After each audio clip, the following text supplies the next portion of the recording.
అందరికీ నమస్కారం. చాలామంది మిత్రులు నాకు ఫోన్ చేసి ప్రశాంత్ గురించి అడుగుతూ ఉన్నారు. నేను చెప్పేది ఒకటే, ప్రశాంత్కి ఏమీ కాదు. ప్రశాంత్ చట్ట ప్రకారం బయటకు వస్తాడు. చట్టం మీద గౌరవంతో ఉన్నాడు. తను ఎక్కడికి పారిపోలేదు. పారిపోయాడని చెప్పి రకరకాల థంబ్నెయిల్స్ పెట్టారు. అది చాలా బాధేసింది. దాని తర్వాత ఏంటంటే, ప్రశాంత్ ఎలాంటి వాడు 4 నెలలు ఒక హౌస్లో ఉండి చూశాను. వాడు చాలా మంచి కురాడు. ఓకే, వాయిస్ తోటి చిన్న గెలిచాను అనే ఆనందం ఒక్కోసారి మనిషిని డామినేట్ చేయొచ్చు. ఏంటి, నేను అందరినీ కలవాలి, నా వాళ్ళందరూ వచ్చారు, ఇలాంటి పరిస్థితులు కొన్ని ఉంటాయి. అటువంటి పరిస్థితులు కొంచెం ఎక్సైట్మెంట్ ఫీల్ అయ్యి ఉండి తను పొజిషన్లో ఆ ర్యాలీలో పాల్గొన్నాడు.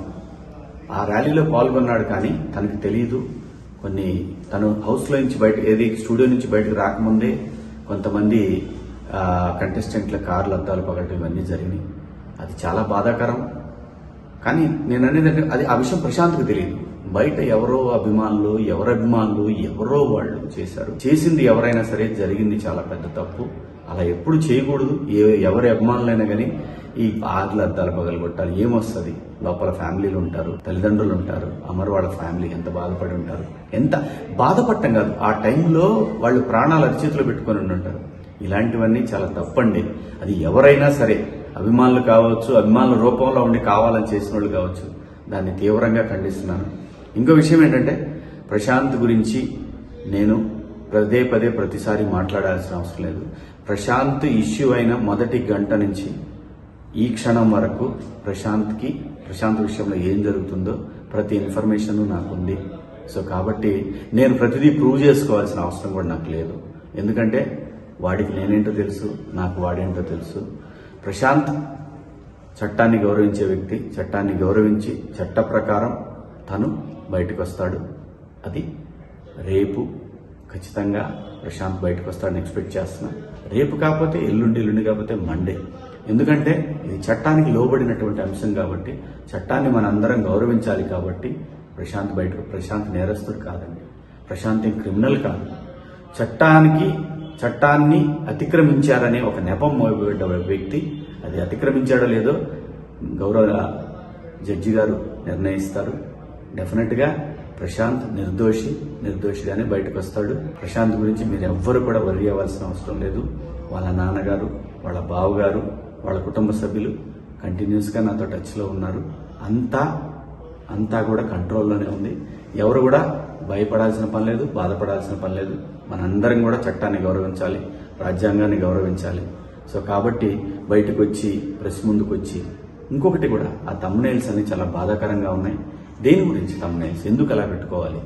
మీరు చూడాలి, చూస్తే ఎంత వస్తుంది అంటే, ఒకరిని బాధ పెట్టి మన దగ్గరకు వచ్చే డబ్బుతోటి ఆనందం పొందాలంటే అది ఎంతవరకు కరెక్టో ఎవరికి వాళ్ళు ఆలోచించుకోవాలి. నేను ఎవరిని తప్పు పట్టట్లేదు.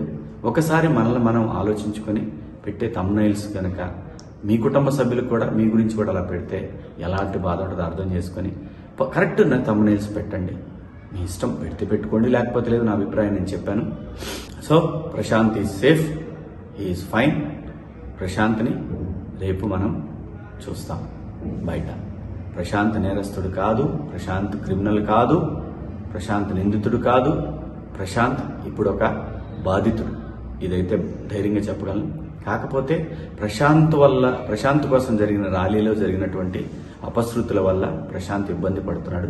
ఇది భవిష్యత్తులో కూడా ఎలాంటి పునరావృతం కాకుండా ప్రతి వాళ్ళు, అభిమానులైనటువంటి వాళ్ళు ఆలోచిస్తారని ఆశిస్తూ, సో ఈ 3 రోజుల నుంచి కూడా నేను నిజంగా హౌస్ నుంచి వచ్చాను కాబట్టి ఇంకా అది మా మైండ్లో నుంచి పోలేదు. మీకు ఎవరికి అర్థం కాదు. కొంచెం ఆ ఇది ఉంటుంది. నేను తట్టుకున్నాను, కానీ ఆ వయసుకి ఆ పిల్లలు తట్టుకోలేరు కాబట్టి కొన్ని ఆ ఇబ్బందులు కూడా ఉన్నాయి. సహృదయంతో మీరు అందరూ అర్థం చేసుకుంటారు. నిన్ననే యావర్ని కలిశాను, మొన్న నైట్ యావర్ని కలిశాను. కలిసింది ప్రతిదీ చూపించుకోవాల్సిన అవసరం లేదండి, చూపించాల్సిన అవసరం లేదు. ప్రతిదీ మనం ఇప్పుడు హౌస్లో ఒక గేమ్ కోసం వెళ్ళాం, అక్కడ స్నేహితులు అయ్యాం. ప్రతి విషయంలోనే ఇన్వాల్వ్ అవుతారని ఆశించడం కూడా అది కరెక్ట్ కాదు. కానీ ఒక మనిషికి ఇబ్బంది అయినప్పుడు వాడు నా మిత్రుడైనా కాకపోయినా సరే కాజ్ జెన్యున్గా ఉంటే నేను శివాజీ అక్కడ ఉంటాడు. సో దాని గురించి అందరూ ప్రశాంతంగా ఉండండి. Prashant is safe, Yawar fine. ఎందుకంటే వాళ్ళిద్దరూ నాకు బిడ్డలు లాంటి వాళ్ళు. ఖచ్చితంగా మా స్నేహం కలకాలం ఉంటుందని నేను ఎక్స్పెక్ట్ చేస్తున్నాను. సో మీ అందరికి కూడా బిగ్ బాస్ హౌస్లో మీరందరూ కూడా మమ్మల్ని ఎంతో ఎంకరేజ్ చేసి ఈ పొజిషన్కి తీసుకొచ్చిన మీ అందరికి కూడా పేరు పేరున ధన్యవాదాలు తెలుపుకుంటూ, మీడియా మిత్రులకు కూడా కొంచెం సంయమనం పాటించండి. కొంచెం యూట్యూబర్స్ అందరికి కూడా నా విజ్ఞప్తి ఏంటంటే సోషల్ మీడియాలో కొంచెం సంయమనం పాటించండి. దీనివల్ల ఏమీ రాదు. సరైన కంటెంట్, సరైన కథ ఉంటే చిన్న సినిమా అయిన పెద్దగా ఆడుద్ది. మీరు సరైన కంటెంట్ ఇస్తే ఖచ్చితంగా చూస్తారు.